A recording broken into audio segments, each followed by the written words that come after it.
Cette vidéo est extrait, c'est un support synthétique de sensibilisation, est extrait d'un ensemble de supports de formation que j'ai créé entre les années 2000 et 2006-2007 concernant l'enseignement et la pratique de l'alpinisme en haute montagne, que ce soit en été ou en hiver en ski de randonnée. Bien que le propos paraisse éloigné de notre sujet de formation, la maîtrise des risques en alpinisme est un moyen relativement simple et pratique de prendre connaissance des grandes questions qui sont associées à la complexité dans un environnement plus réduit, plus facile à cerner. Ces outils de pilotage de groupe en haute montagne ont été influencés par tout ce que j'avais appris dans le cadre du management en innovation, mais d'une façon symétrique, tout ce que j'ai appris en alpinisme a fertilisé mes approches du conseil en management et en management de l'innovation. En 2006, j'ai eu la chance de rencontrer un guide de haute montagne suisse, Munter, qui avait mis en place un dispositif de réflexion pour réduire les risques en montagne l'hiver pour des jeunes qui étaient touchés par beaucoup d'accidents. Et ce modèle a été très performant. Il se trouve que en France, on a mis plus d'une dizaine d'années à le prendre en compte, à le mettre en œuvre.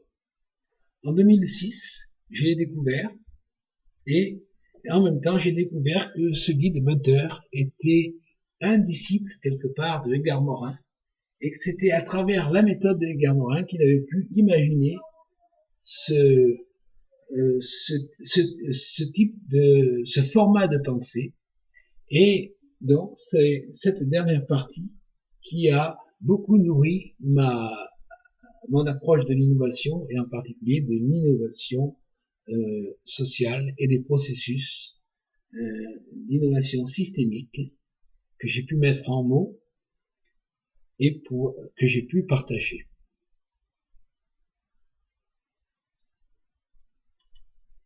Alors, ce support n'est évidemment pas du tout un outil de formation à la pratique de la montagne, c'est un outil de sensibilisation que j'ai surtout utilisé avec des managers.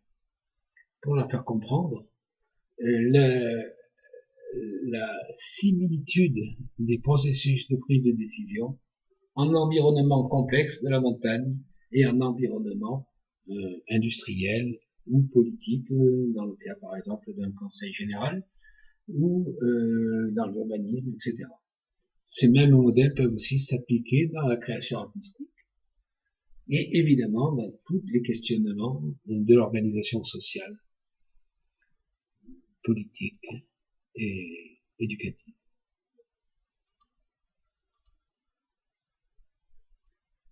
Alors nous allons balayer rapidement quelques thèmes qui sont les systèmes de croyances, la cartographie et l'itinéraire en neige de printemps, la conduite de groupe, l'itinéraire en neige d'hiver, et les accidents et les gestions de crise.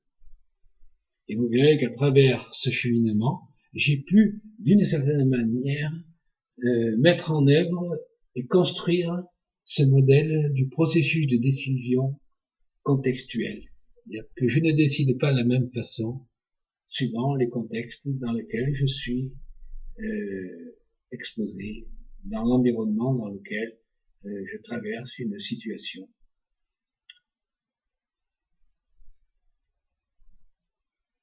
Les systèmes de croyances à questionner. Le premier, c'est de suivre le topo pour trouver l'itinéraire. Vous savez très bien que quand vous prenez une carte Michelin, il vous suffit de suivre les traits rouges pour être sûr d'aller d'une ville à une autre sans vous tromper. C'est ce que j'appelle le cheminement en fil de fer, c'est-à-dire qu'on ne s'occupe pas d'une représentation volumique, on ne s'occupe pas du plan ou de la carte, on s'occupe simplement d'aller du point A au point B, du point B au point C, du point C au point D, pour arriver à notre but. D'autres systèmes de croyances, on ne peut pas grimper la nuit, on ne peut pas grimper sous la pluie, on ne peut pas grimper avec de la fièvre. En fait, tout ça, c'est relatif à la façon dont nous allons procéder pour pouvoir renverser ces systèmes de croyances, ne plus en être prisonnier. Et on peut s'apercevoir que quand on grimpe la nuit, on trouve beaucoup plus de prise que quand on grimpe le jour. Parce que simplement, notre corps n'est plus prisonnier de ce que l'on observe et qui est donc beaucoup plus attentif à ce que ressent la main. En fait, quand on est collé contre un rocher, eh bien, ce que voit notre cerveau, la vision que l'on a de notre solution, de notre situation, pardon, est une situation complètement construite par notre mental, mais qui n'est absolument pas irriguée par les représentations construites par les yeux, vu que l'on ne peut pas voir ce que fait la main droite, ce que fait la main gauche, ce que fait le pied droit et ce que fait le pied gauche. Et on a souvent la tête tournée vers le haut. Bien sûr, là, on va pouvoir trouver vers où on veut aller, mais l'équilibre dans l'instant, lui, est entièrement dicté par une vision de notre corps, comme si nous avions une caméra décalée, et qui nous permet de trouver la position juste en équilibre, avec les doigts qui vont chercher les prises successives, qui peuvent être complètement cachées de notre regard. Donc, grimper de nuit, curieusement, nous permet de trouver, surtout dans des voies que l'on connaît bien, de nombreuses prises que l'on n'avait pas vues de jour. Grimper sous la pluie, j'ai appris à grimper sous la pluie. Il faut attendre un petit peu que la pluie lave le rocher pour qu'il n'y ait plus cette espèce de poussière glissante et gluante qui fait que le rocher va nous faire glisser. Mais une fois que le rocher est complètement délavé, qu'il n'y a plus que de l'eau qui coule sur le rocher et que cette eau est propre, eh bien le rocher agrippe de nouveau et il suffit simplement de modifier un petit peu nos postures surtout d'adhérence. L'adhérence n'aura plus exactement le même angle de pression, mais on peut, chacun à son niveau, pouvoir grimper sous la pluie et donc arriver à se sortir d'une situation délicate. En fait, il m'est aussi arrivé de grimper avec de la fièvre, une très grosse fièvre qui faisait que j'étais en tête avec des débutants et j'ai dû me raisonner, arriver à me dire qu'il était possible de grimper, qu'il fallait simplement que j'attende dans certains moments de déséquilibre, d'arrêter de bouger et d'attendre que mon cerveau puisse reprendre la position d'équilibre, de tranquillité pour pouvoir faire le pas de plus. J'ai ralenti ma technique de grimpe, ma progression, mais j'ai réussi à sortir une voie avec un niveau de fièvre qui était incompatible avec une maîtrise continue de mon équilibre, mais qui, par raisonnement et par écoute du corps, m'a permis d'assurer la situation sans problématique. Alors, la progression sans instrument est une question difficile, parce qu'elle va contre nos préjugés et surtout contre beaucoup de choses que l'on enseigne. La boussole, l'altimètre, la carte, pour tout ce qui est de la randonnée, et le topo, plus précis pour ce qui est de l'ordre de l'escalade, de l'alpinisme, sont des instruments qui servent à contrôler notre déplacement. Mais nous ne devons pas nous servir de ces instruments pour faire le déplacement. Parce que si nous sommes rivés à la boussole, nous n'avons plus aucun point de recul. Si nous sommes rivés au topo, nous n'avons plus de recul par rapport au topo. Prenons un itinéraire en montagne qui fait 800 mètres de dénivelé. C'est quelque chose qui va nous demander peut-être un engagement de 8, 10, 15 heures d'escalade. Et ce topo, pour une voie relativement facile, va contenir une dizaine de phrases, et cette dizaine de phrases doit arriver à nous guider, alors qu'il y a des milliers de décisions qui vont être prises en continu. Donc celui qui a le topo sur le nez, eh bien, va être perdu dès les premières demi-heures de progression, car effectivement, le topo n'est qu'une représentation de celui qui a ouvert la voie, qui a gardé de ses propres émotions, de ses propres ressentis, les passages qui lui semblaient essentiels, et qui a oublié bien entendu tout le reste, mais il n'y a rien qui prouve que nous aurons les mêmes réactions aux mêmes endroits, et nous aurons besoin d'autres informations que lui n'a pas écrites. Donc il est intéressant d'avoir lu le topo, de l'avoir mémorisé pour en avoir gardé l'esprit, et une fois que l'on part dans la course, eh bien, on oublie ce topo, ou on le laisse à son copain, pour ne plus être perturbé par le détail, et pour simplement avoir l'esprit dans lequel nous devons progresser. Il est bien souvent utile de, je dirais, de se mettre à la place de celui qui ouvre la voie et qui va se poser la question, mais par où ça fait sens de passer?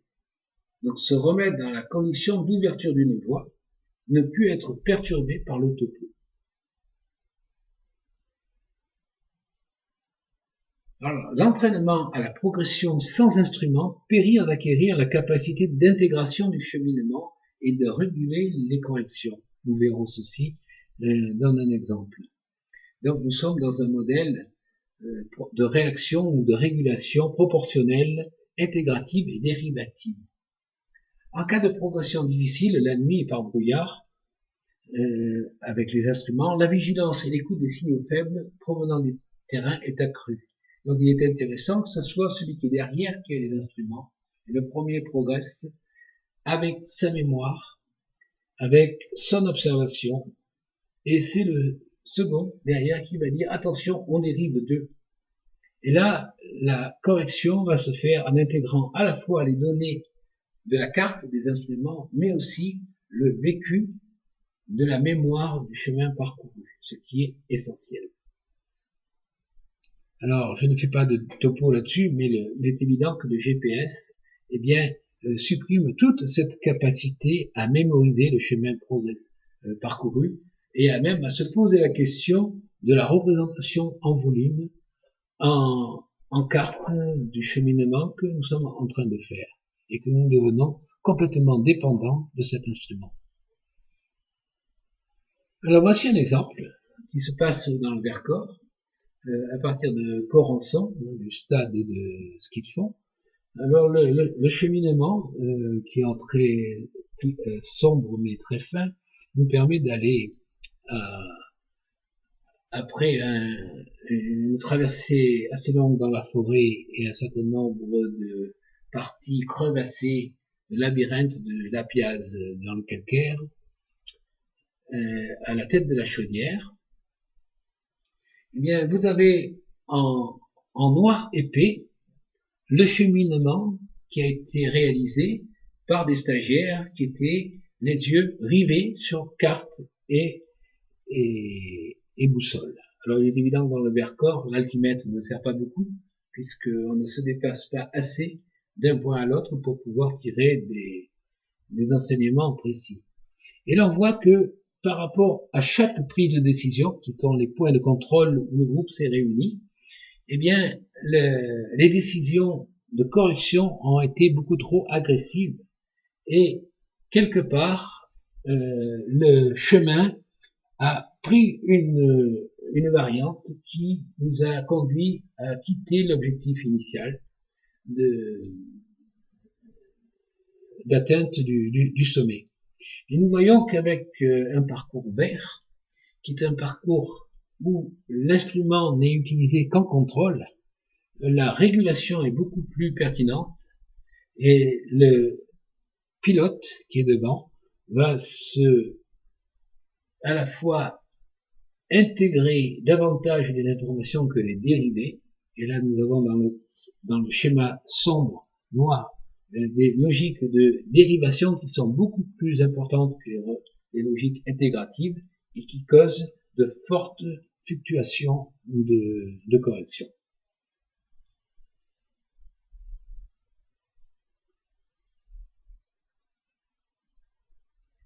Alors nous allons maintenant voir un petit peu comment l'on pense une carte. Alors, une carte, par exemple là nous allons avoir le domaine de Loisan, peut être structurée à partir d'un certain nombre de sommets. On a soit le choix de repérer les sommets et les crêtes rocheuses, soit le choix de regarder les rivières et les cours d'eau. Et là j'ai montré, donc j'ai souligné quelques points: le râteau, la Meije, les écrins, les bancs et puis le pic de Noland. Et l'on s'aperçoit que si l'on prend du recul, si l'on s'éloigne, là on est dans une carte Michelin où on voit les grandes routes, celle qui va de Vaudoisan à la Grave, les points noirs commencent à faire un petit dessin. Et si l'on prend encore un peu plus de recul, on va s'apercevoir que ces points noirs, en fait, construisent un U qui a une rotation de 90 degrés. Le massif des écrins, pour moi, est un U. Et à partir de ce U renversé, eh bien, je peux structurer l'ensemble du massif. La prise de recul permet de voir se dégager la structure. Et on pourrait faire exactement de même pour les ruisseaux, pour les rivières. Deux choix. On peut structurer par les crêtes, on peut structurer par les rivières. Si l'on regarde le massif de la Chartreuse, eh bien, on va plutôt structurer par les rivières. Et la grande ligne de crête qui est la face est. Pour le Vercors, qui est un massif beaucoup plus compliqué à structurer, nous allons aussi avoir besoin de coupes parce qu'il y a un certain nombre de plateaux qui sont en posture décroissante. Donc là, la représentation est beaucoup plus compliquée et intègre plusieurs paramètres. Revenons donc à ce U. Eh bien, on va pouvoir, à partir de ce U racine, définir les vallées composites de ce massif.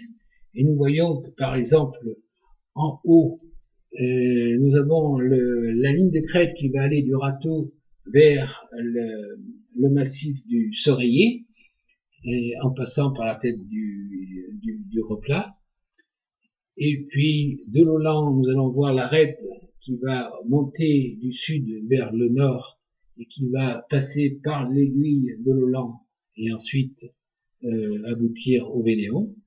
Et puis, autour des écrins, eh bien, nous allons voir se dessiner le glacier blanc du côté de la Balouise ou le glacier noir à partir du col de la Tempe. Et puis en bas, eh bien, nous retrouverons donc les bancs avec la petite ligne de crête du Vaubernais qui caractérise cette cartographie. Et on peut la simplifier de manière très sommaire, mais garder cette structure mentale. Et ce chemin-là, ce travail de mémoire, nous pouvons le faire à une échelle beaucoup plus réduite dans une partie du ballon dans lequel on va progresser sur une arête rocheuse, etc., pour se représenter de manière très précise le paysage. Alors là, je présente par exemple le cheminement en hiver pour aller à la brèche de la Meije. C'est le cheminement classique de montée et de descente qui est issu du reflux du Châtellerault. Et nous arrivons à la brèche de la Meije ou à son pied suivant les conditions. Petit exercice de représentation. On modélise une pente soit en perspective à droite, soit en vue de dessus à gauche, avec une flèche qui nous montre le côté est, une flèche qui nous montre le côté ouest, le nord et le sud. Eh bien, la face sud, quand nous allons sur une face sud, nous allons vers le nord. Quand nous allons vers une face nord, nous descendons vers le sud. la posture de la face est en orientation contraire à notre déplacement. Alors là, c'est très simple. Maintenant, quand nous avons un ensemble de vallons, eh bien, nous nous apercevons que quand nous montons du sud vers le nord, nous allons rentrer dans un vallon exposé au sud. Eh bien, sauf si l'on peut rester au fond du vallon, nous serons soit sur une face qui sera exposée à l'est, qui sera donc à gauche, soit une face qui sera exposée à l'ouest, soit à droite. Et si nous progressons depuis l'est dans la face est, donc en allant vers l'ouest, eh bien, soit nous serons sur une face exposée au sud, soit sur une face exposée au nord. Donc, suivant la configuration du terrain, il va falloir changer notre représentation, et en fonction de ce que nous aurons choisi comme plan préférentiel de progression, par exemple en hiver, si l'on veut avoir de la neige transformée, il va falloir progresser ni sur des faces est, ni sur des faces ouest, ni sur des faces nord, mais sur des faces sud. Parce que eh bien, c'est ces surfaces qui ont eu le maximum d'ensoleillement et qui auront les premières, les neiges transformées. Eh bien, c'est dans des vallons est et des vallons ouest que nous pourrons trouver les faces sud, puisque nous serons sur un vallon, sur le flanc d'un vallon qui nous permettra d'accéder à une face sud.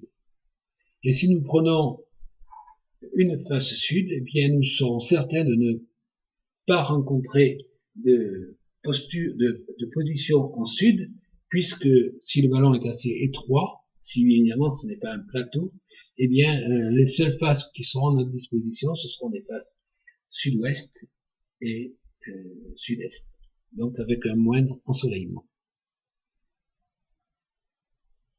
Alors, le vallon que je présentais tout à l'heure de la neige peut être modélisé dans la tête sous forme d'un certain nombre de parties que j'ai représentées en couleurs différentes. Les parties rouges sont les parties les plus hautes et avec des faces assez raides. La partie brune au milieu forme une espèce de plateau. La partie blanche est de nouveau une partie un peu raide, et la partie verte au fond est beaucoup plus plate, c'est le fond du ballon. Et quand je vais progresser, je vais m'occuper de regarder, mettons quand on part à 5 heures du matin, et qu'on arrive ici vers les 7, 8 heures du matin, en bas dans le vallon, avant d'attaquer les pentes un peu plus raides, eh bien on va pouvoir mémoriser l'heure d'arrivée du soleil à certains endroits des parcours, et ce permettra, en fonction du toucher de la neige à la montée et de la mémoire de l'ensoleillement, de décider par où nous descendrons.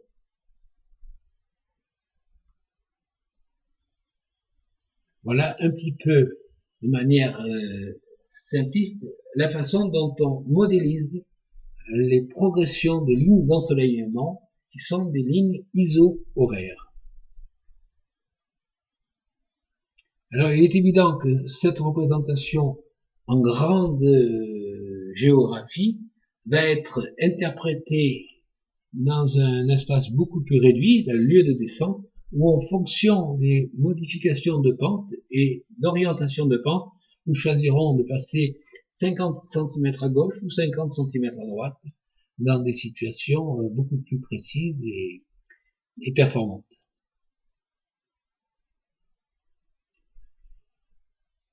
Je vais changer de thème. Là, je vais poser la question du risque en montagne. Nous allons partir dans une situation qui est la face nord et droite, face qui a toujours été beaucoup trop difficile pour moi, je n'ai pas gravi, mais qui est bien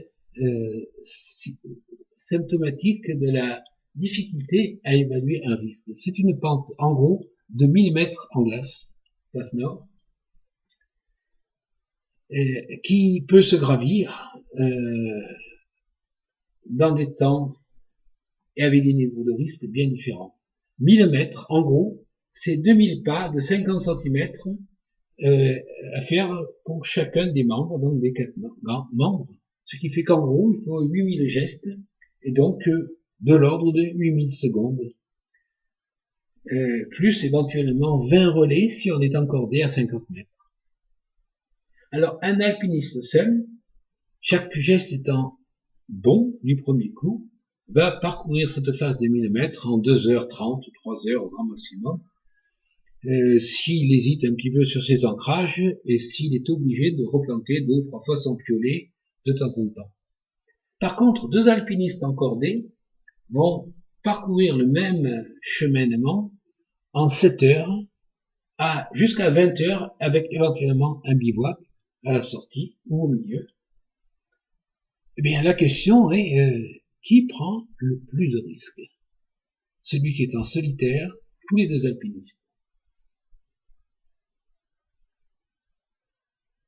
Je laisse un petit temps de réflexion.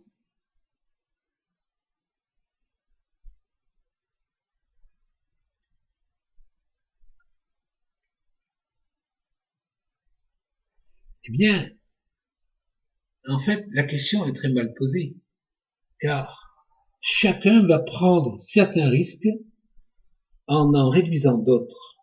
Il va choisir tel type de risque qu'il va affronter et quel type de risque il va éliminer. Celui qui est seul et agile, eh bien, il va être tributaire d'erreurs de gestes, de chutes en crevasse et de déconcentration. Ça ne pardonne pas. Par contre, dans le temps très court de progression, il ne va pas être fatigué. Le temps est un facteur direct d'accroissement de la fatigue, l'exposition au froid. Il va être beaucoup moins sensible au changement de météo et il va être peu concerné par les chutes de pierres, car dans le temps où il va grimper, le soleil n'aura pas tapé et donc les pierres ne vont pas tomber. À 2, avec une corde et un sac plus lourd, eh bien, ce sont d'autres risques qui vont être pris. Évidemment, il y aura beaucoup moins d'erreurs de gestes puisqu'ils pourront être pardonnés par l'assurance. Il n'y aura pas de risque de chute en crevasse puisque si chute, elle pourra être stoppée et en tout cas, il y aura une corde qui permettra de faire ressortir la personne qui est tombée. Et puis, le risque de déconcentration peut être aussi pardonné par l'assurance. Par contre, à 2, eh bien, la météo sur 20 heures va pouvoir changer et dégrader la situation. De toute façon, le soleil aura beaucoup plus tapé dans la paroi et donc il y aura des risques de chute de pierre beaucoup plus importants. La nuit, qui peut surprendre le grimpeur, d'abord au début puisqu'il va partir beaucoup plus tôt, il va partir à 2 heures du matin, alors que celui qui va grimper en solo va passer une meilleure nuit, il partira, mettons, à 6 heures du matin. Et la fatigue, évidemment, sera bien plus grande. Donc vous voyez que la question de départ était mal posée, intentionnellement. En fait, chaque alpiniste, qu'il soit seul ou à 2, ne va pas prendre les mêmes risques. Il va choisir les risques qu'il préfère assumer et ceux qu'il préfère éviter.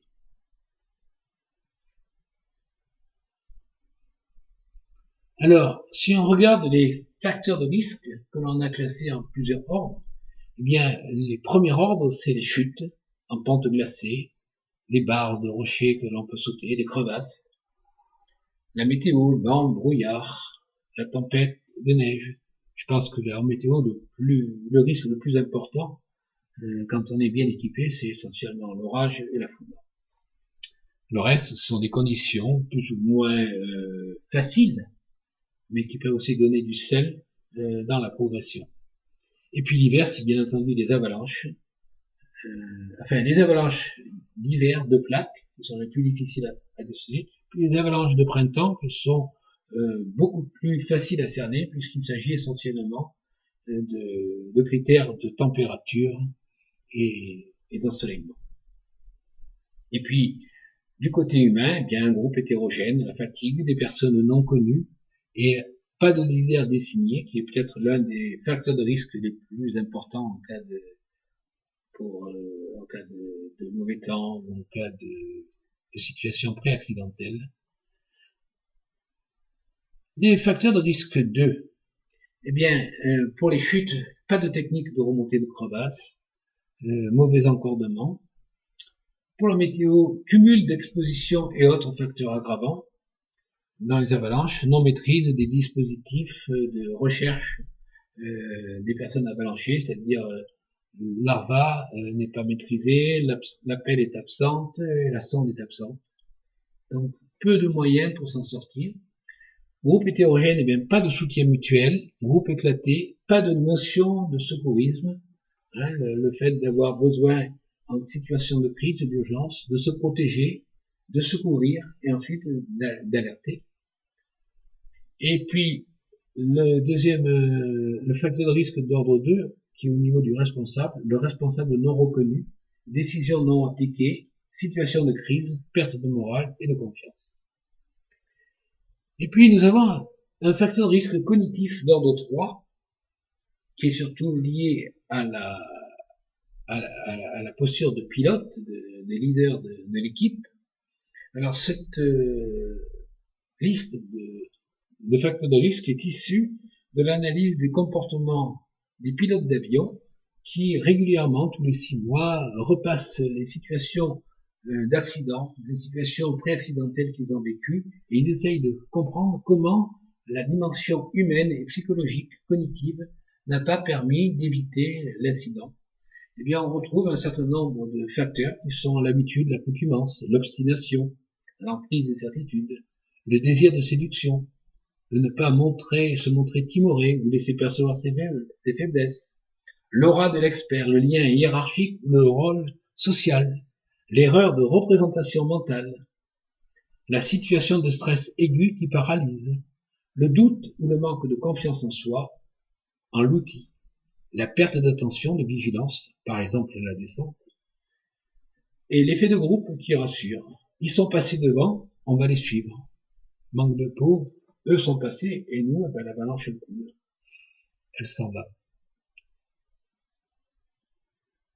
Alors, 3 niveaux de risque me paraissent importants à distinguer. Le risque optimal, la réactivité est optimale et efficiente. Le délai de réponse est adapté. Et on peut piloter par des indicateurs simples, maîtrise des statistiques des processus, anticipation possible, différenciation tardive, c'est-à-dire qu'au dernier moment, on aura la possibilité de changer de cap, etc. En fait, le niveau de danger est très très faible et peut être prévenu. Le risque important, c'est quand la situation change. La réactivité est possible mais coûteuse. Il va falloir, par exemple, changer d'objectif. Les délais de réponse est adapté. On a le temps de s'adapter. Le pilotage par projet est un exemple typique de risque important qui, avec des actions stratégiques d'adaptation ou d'innovation, va permettre de contourner les difficultés. L'anticipation est possible, vigilance, audit, revue.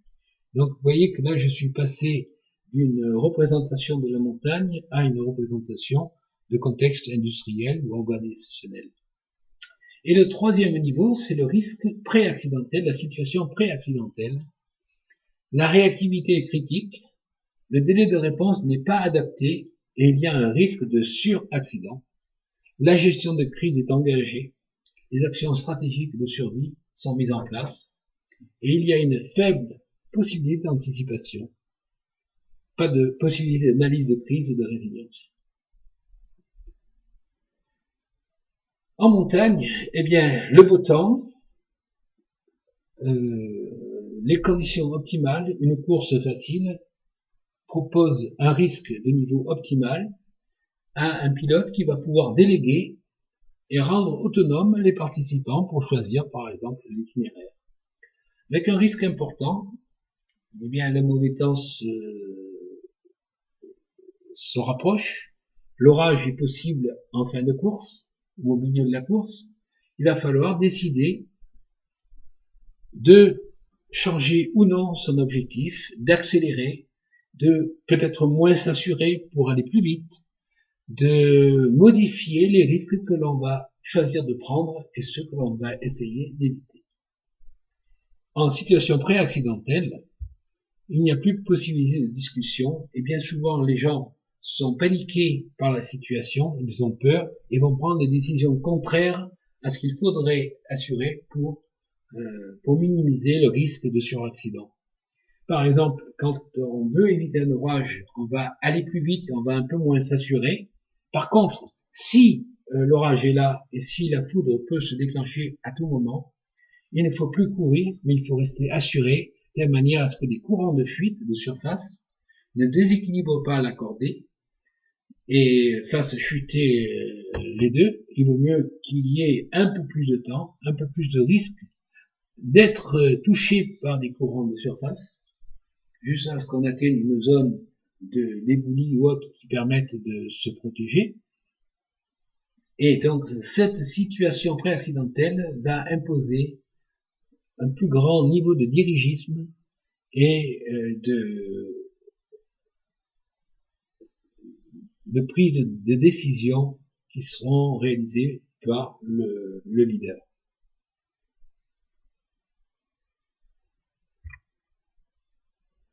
Donc là, je représente ces trois niveaux de prise de décision, avec donc une question d'éthique, éthique du doute. Ce n'est pas la même façon que l'on va appliquer le principe de responsabilité en situation de crise, en situation importante, de risque important et en situation de risque faible.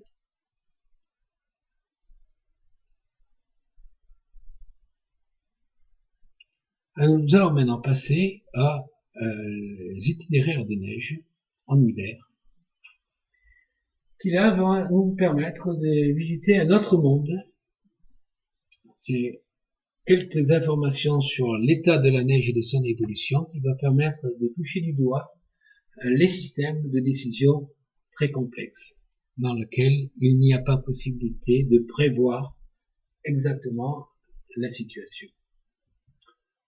Alors, dans les avalanches de plaques, qui sont les avalanches les plus difficiles à détecter en hiver, le facteur essentiel est la sublimation ou la condensation liée au gradient de température. Qu'est-ce que ça veut dire? Un grain de neige tombe, il a plein de dentries, et quand il tombe sur des arbres, il s'accroche à d'autres grains de neige, et on peut avoir des pentes de stabilité qui peuvent aller jusqu'à 70 degrés.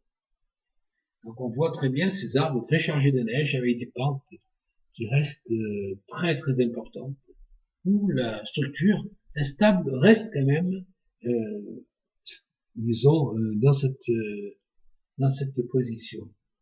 Petit à petit, avec un faible gradient de température, les formes s'arrondissent, les cristaux vont rouler et vont former des couches beaucoup plus douces, avec des pentes beaucoup moins fortes sur le relief. Ces grains fins adhèrent et la neige est stable.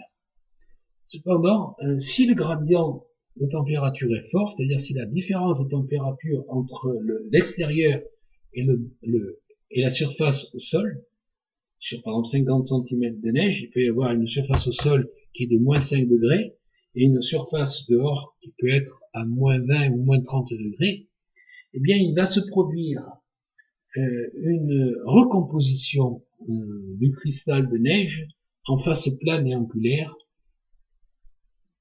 dans un premier temps, qui pourra se retransformer suivant l'évolution de la température en grains fins adhérents, ou au contraire dériver vers des gobelets qui sont vraiment des billes sans capacité d'adhérence les uns sur les autres, et cette transformation est irréversible.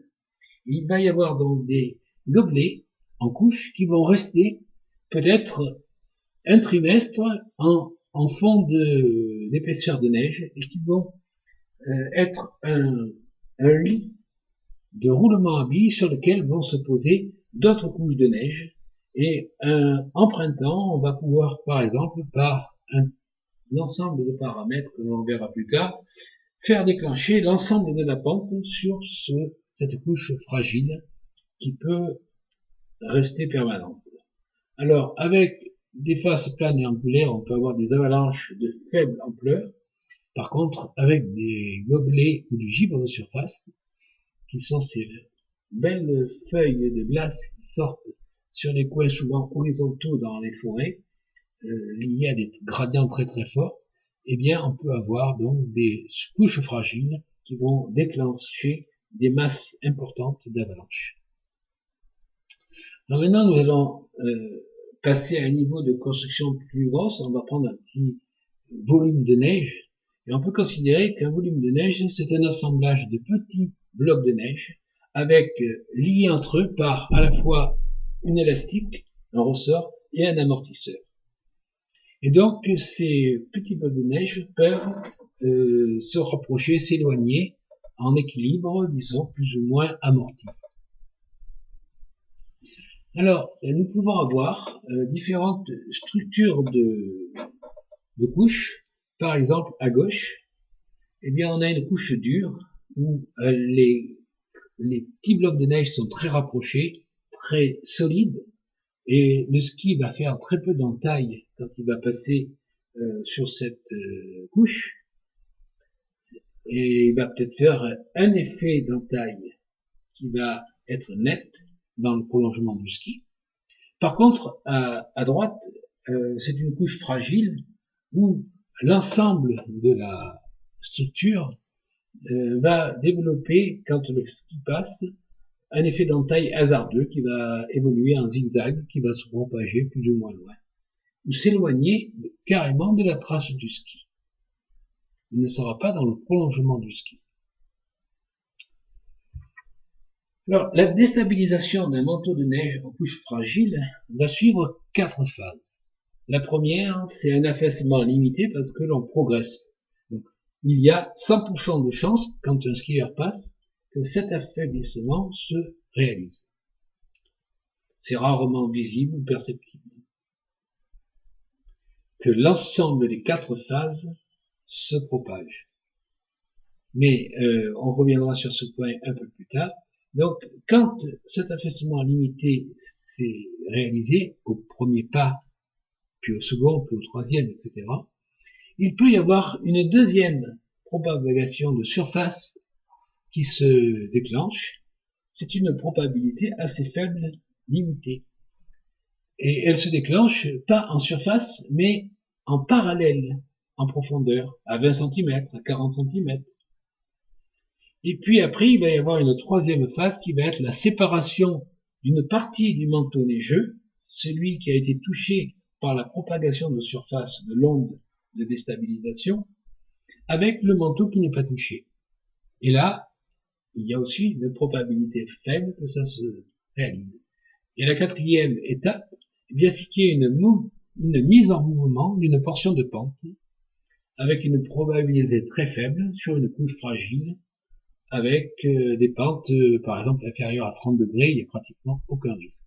Par contre, la probabilité la plus forte gravite autour des 30 à 35 degrés, parce que là, les couloirs qui sont plus raides, sont purgés, alors que les couches intermédiaires, les pentes intermédiaires, sont avec une forte accumulation de neige et peuvent receler des zones de fragilité, de cristaux gobelets qui permettent de produire des avalanches assez fortes. Donc, ce processus en 4 phases a des probabilités de réalisation, 100% pour le 1 bien sûr, mais pour le 2, pour le 3 et pour le 4, qui font que le produit de ces probabilités vont donner une probabilité très faible que l'avalanche parte. Ce qui fait qu'au bout d'une vie de skieur de randonnée, qui a pratiqué par exemple 50 à 100 courses par an, 50 c'est déjà pas mal, hein, 50 courses par an pendant une vingtaine d'années, ça va faire 1000 courses, eh bien, n'aura pas le quart de ce qu'il faudrait avoir parcouru comme expérience pour pouvoir développer son aptitude à déceler les situations difficiles ou pas. Très souvent, il est passé sur une couche qui aurait pu partir. Surtout s'il est dans les 35 degrés, il n'en saura rien.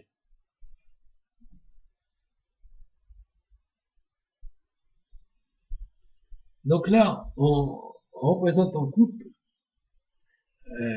la production d'un affaissement fort, là où le ski se pose, puis plus faible, un peu plus loin, et puis la partie en vert, il n'y a pas d'affaiblissement et d'affaissement.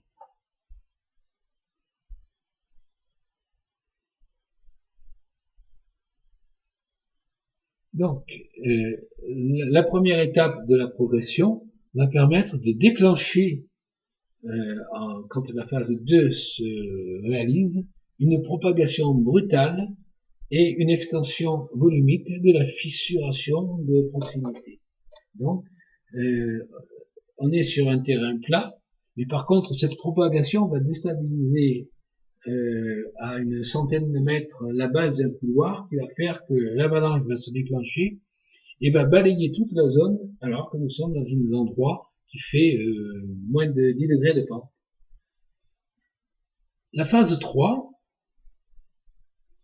eh bien, c'est la ligne de fracture qui va se passer, qui va se produire entre la partie déstabilisée et la partie qui n'a pas été touchée par la propagation de l'onde.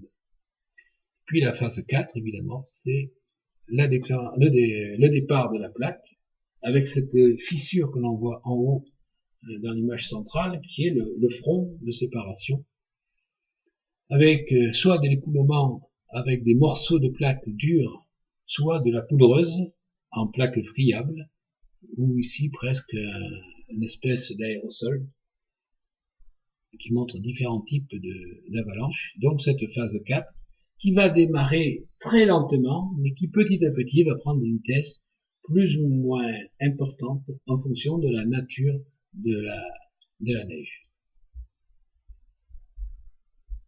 Donc vous voyez par exemple dans cette photo de la légère du Mirantin en Beaufortin que certains signes montrent que sur la crête droite comme sur la crête gauche, le vent a soufflé, donc d'un côté est et d'un côté ouest, et qui fait que toute cette belle combe, qui a des pentes de l'ordre de 30 à 35 degrés, a accumulé de la neige, et on ne sait pas si les conditions vont être stables ou pas très stables. Nous sommes dans ce qu'on appelle la fourchette incertaine entre le risque 2 et le risque 3. Alors, la météo peut donner le risque 3, mais peut-être que cette phase-là sera en risque 2. La météo peut peut-être donner le risque 2, et cette phase-là sera, elle, en risque 3. Et dans cette phase-là, il y a des zones en risque 2, des zones en risque 3, des zones en risque 1. Donc, c'est un ensemble, en gros, très peu prédictible en termes de risque. Alors, évidemment, s'il y avait un risque 4 annoncé, il ne faudrait pas aller dans cette course. Mais risque 2, risque 3, la frontière est très délicate. Et on va être obligé, on était 12 quand on a fait cette ascension, eh bien on va être obligé d'espacer de manière considérable la distance entre deux skieurs, de telle manière à ce que si une coulée se propage, se déclenche et rabâche une partie de la face, il y ait le minimum de personnes ensevelies et le maximum de personnes aptes à récupérer la victime, à la dégager. Alors c'est vrai à la montée et c'est vrai à la descente. Donc sur une pente de 400 mètres, eh bien, il va falloir que chaque skieur à la descente aille jusqu'au bout et au bas de la pente pour que le second skieur s'engage de telle manière à ce qu'il n'y ait en descente, et là c'est assez facile, qu'une seule personne exposée. Il est évident que pour la dernière personne, eh bien, le risque est beaucoup plus grand parce que si elle est touchée par une avalanche en milieu de la descente, eh bien, il faudra à peu près une demi-heure à trois quarts d'heure pour que l'équipe en bas mette ses pots et reparte en direction de la victime. On sait qu'on a un temps très limité, donc 12 à 15 minutes pour avoir 80 chances sur 100 de sortir une personne vivante d'une avalanche. Cet outil est un outil de questionnement assez simple sur les conditions de départ entre le terrain, les conditions météo et puis l'équipe.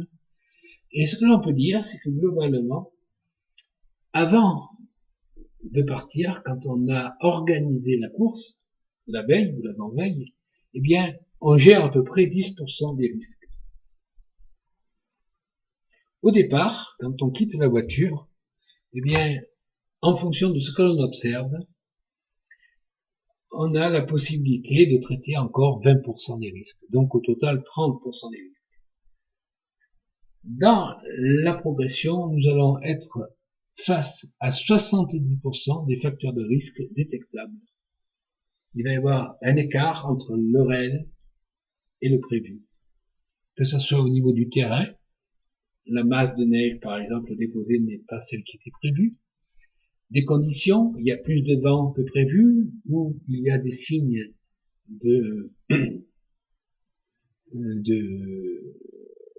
des formes de S, par exemple, sur les courbes, sur les faces des montagnes qui montrent que le vent a soufflé la veille, ou on voit qu'une personne n'est pas forcément en pleine forme, pour, disons, avoir l'obligation de construire une représentation continue des risques globaux et de l'évolution cumulée de ces facteurs prépondérants tout au long de la course. Je pense que par entraînement, on a l'habitude de surveiller de manière non consciente entre 200 et 300 facteurs, signaux faibles, qui peuvent nous mettre en éveil sur une problématique particulière.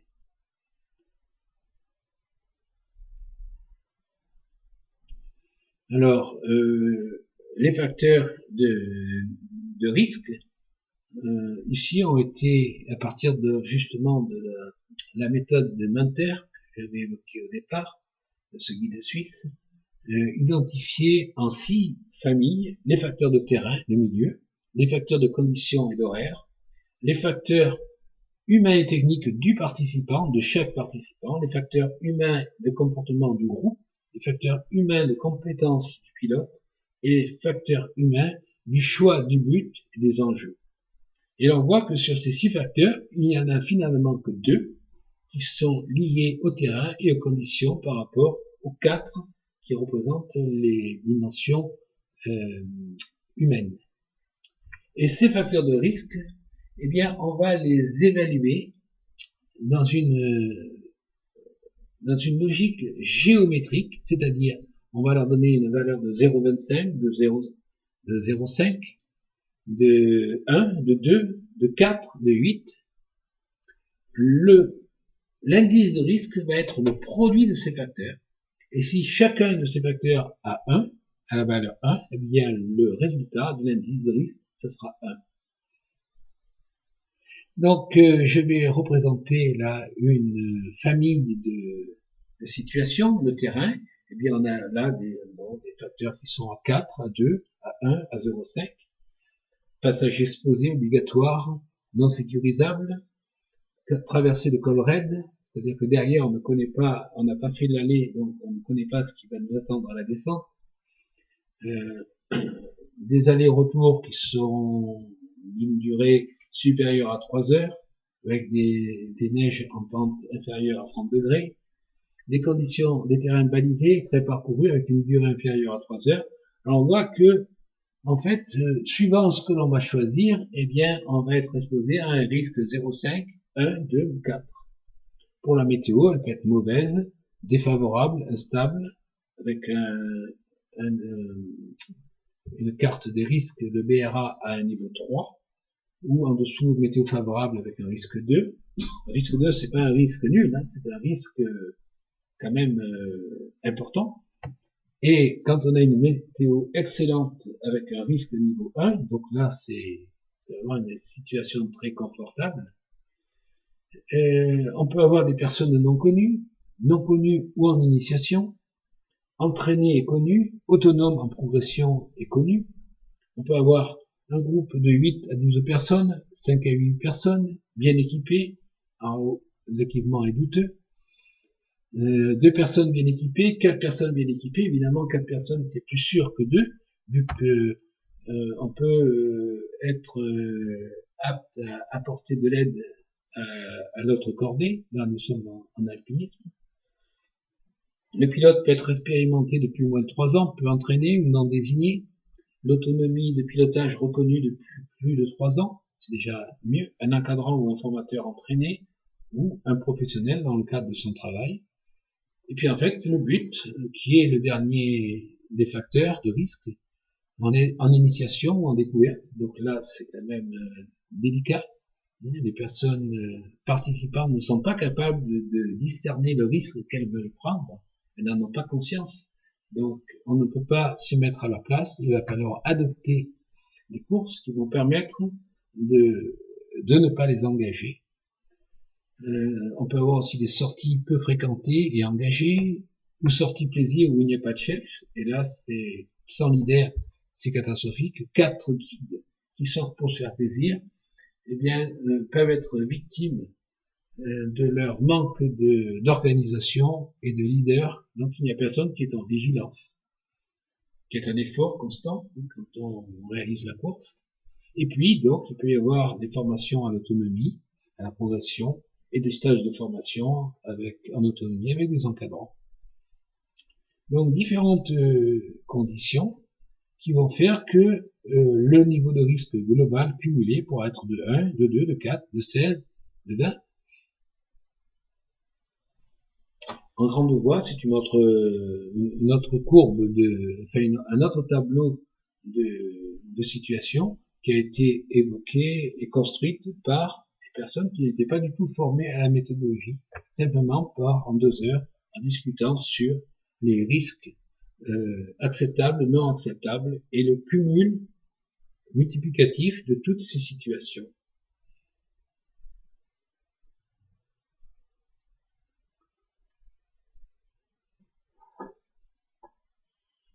Alors, la représentation mathématique, il ne faut pas être obnubilé par cette mathématisation, mais seulement comprendre le sens, c'est que si l'on arrive à optimiser le produit de ces différents facteurs, eh bien, si on se maintient dans une valeur qui est voisine de 1, on va être dans des risques optimales de niveau 1 ou des risques de niveau 2 avec anticipation possible.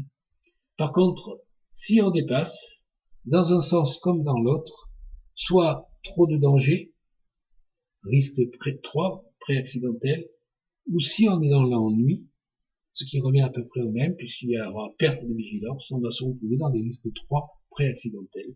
Et souvent, c'est ce qui se produit à la descente, quand on se croit très près d'arriver au but, on a terminé, et à ce moment-là, on laisse tomber la vigilance. Donc ça, c'est un modèle qui est extrapolé, revisité du modèle qui a été proposé par Munter, qui lui avait oublié une question importante, vu qu'il était guide, il s'était pas posé la question de la pertinence du leader, ou même de l'absence de leader. Dans ce modèle, vous voyez qu'il y a un équilibre impératif pour chacun des facteurs à identifier des dimensions de menace, ce qui est en rouge, des dimensions d'opportunité et une dimension neutre qui est la posture de médiane. Donc, un certain nombre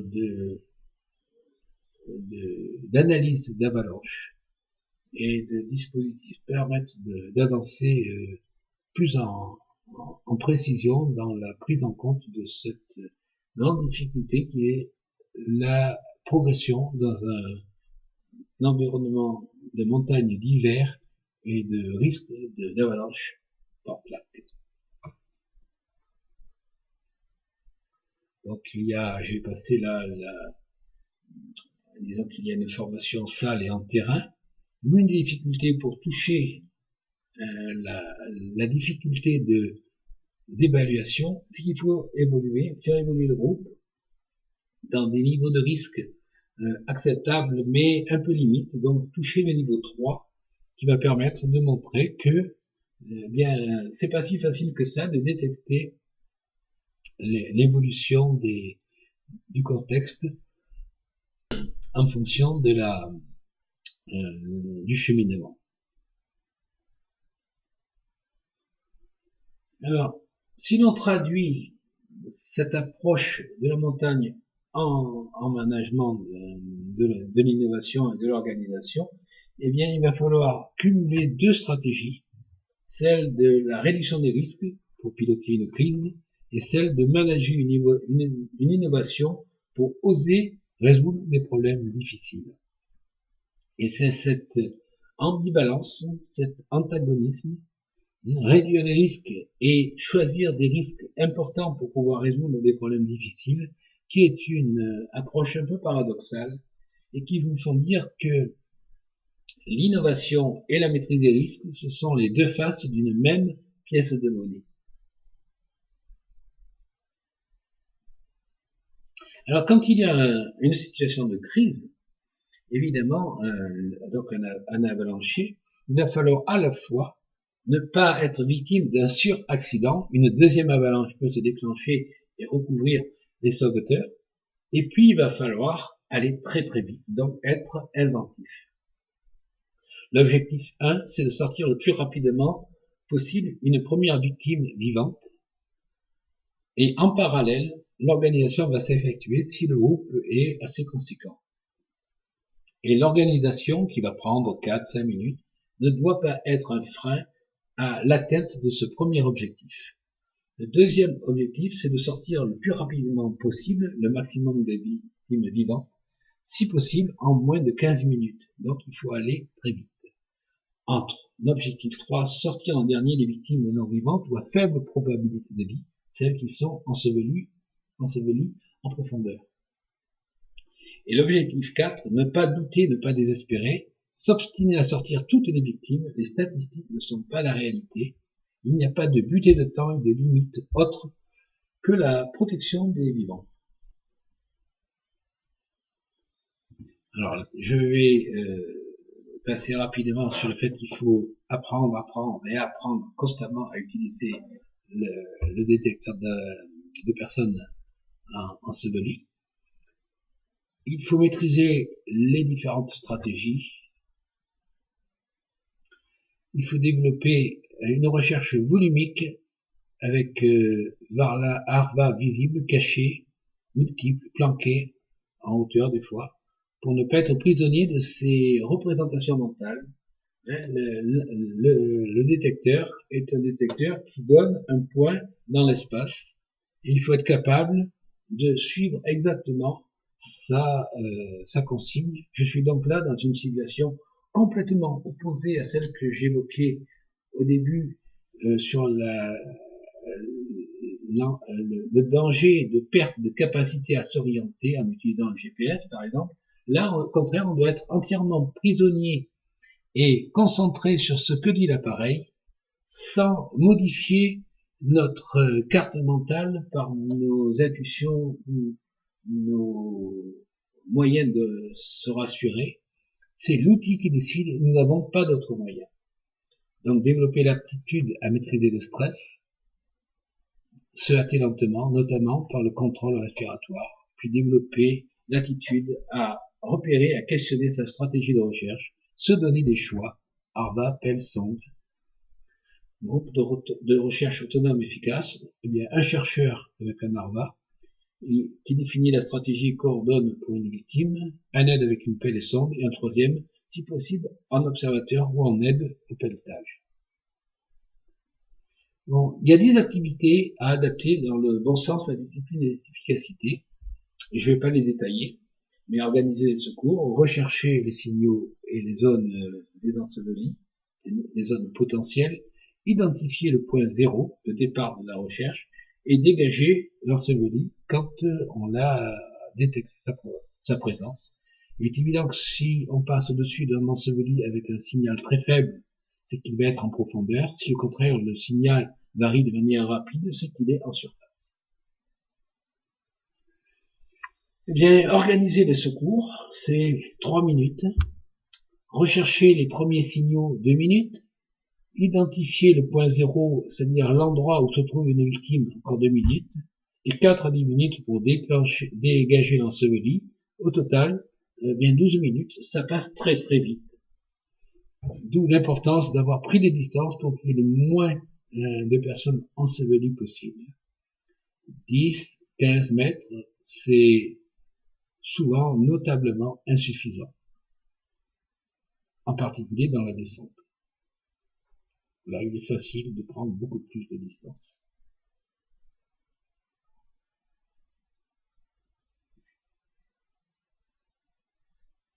Alors, les actions initiales, c'est à la fois de combiner l'action de recherche immédiate et en parallèle l'organisation.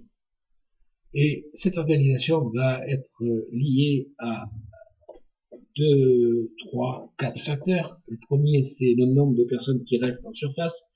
Le deuxième, c'est les conditions d'observabilité. Si on est dans le brouillard, si le groupe est divisé et coupé en deux, si l'espace est relativement limité ou s'il est très grand, on va avoir des stratégies à adapter. Et là, ce n'est pas l'entraînement qui va permettre d'optimiser la recherche, mais la capacité à maîtriser ses émotions. Et je dirais que en situation de stress, eh bien, l'ensemble des paramètres à respecter vont être effacés et on va en garder 2 ou 3 seulement. Donc, on va avoir une capacité très faible d'intervention. Il va falloir que un groupe, s'il est possible qu'il se pose, assiste les chercheurs pour essayer de combler les trous qui sont liés au stress. Donc, se protéger le groupe, secourir, puisqu'on a un temps très court, l'alerte va prendre beaucoup plus de temps, alerter, protéger le blessé. Il suffit pas de le sortir parce qu'il va être victime d'un choc. Il faut des fois le laisser, en ayant dégagé les voies respiratoires, le laisser dans la neige, c'est peut-être là qu'il aura le moins froid. Préparer l'espace d'atterrissage de l'hélicoptère, puis se tenir à l'aide des secouristes pour ensuite décider de comment on évacue ou on protège le groupe. En synthèse, eh bien, juste une information, disons, de risque fortement limitée, c'est qu'en dessous d'une pente de 30 degrés, du haut du sommet jusqu'en bas, le risque d'avalanche de plaques est pratiquement nul. Par contre, au-dessus, eh bien, c'est beaucoup plus difficile de détecter. Et avec 2 bâtons de ski, on arrive à détecter comment à mesurer d'une manière assez précise ces fameux 30 degrés. Une avalanche sur 5 n'est pas liée à un facteur de métamorphose fort gradient, gobelet ou givre de surface. 4 sur 5 le sont. On ne prend jamais assez de précautions sur la grandeur des distances de sécurité. Voilà, la fin de ce stage qui a été conduit dans les années 2005, je crois, ou 2006. Non, 2006, puisqu'il y avait les apports du guide suisse.